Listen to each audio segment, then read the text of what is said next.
জয় জগন্নাথ। স্নানযাত্রার পর জগন্নাথ দেবের গণপতি বা গণেশের রূপ কেন ধারণ করে, চলুন আজকে সেই সম্পর্কে জেনে নিই। গণপতি নামে এক ভক্ত ছিলেন যিনি শুধুমাত্র গণেশের রূপকে ভালোবাসতেন, অর্থাৎ তিনি ছিলেন মূর্তি গড়ার কারিগর।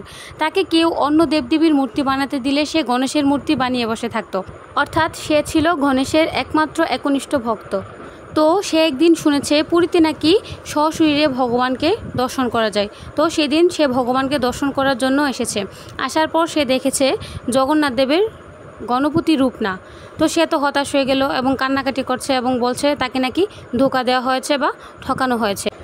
আমাকে সবাই বলল এখানে নাকি আমার ভগবান আছে, কই আমার ভগবান। অর্থাৎ তার কাছে ভগবান মানি হচ্ছে সেই গণেশ দেবের রূপ। তো সে গণেশ রূপকেই খুঁজছিল।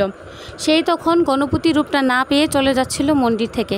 তখন সেখানে দৈববাণী হয়, তুমি মন্দিরে আসো, দেখো তোমার গণেশ দেব সেখানে আছে। তখন ভগবান জগন্নাথ বলদেব গণপতি রূপ ধারণ করেছিল এবং সুভদ্রা মহারানী পদ্মরূপ ধারণ করে। এই রূপ দেখে গণপতি অত্যন্ত আনন্দিত হয় এবং সেখানেই তার মুক্তি হয়ে যায়। শুধুমাত্র স্নানযাত্রার দিনই ভগবান একমাত্র ক্ষণিকের জন্য এই রূপ দর্শন দেয়। হরে কৃষ্ণ।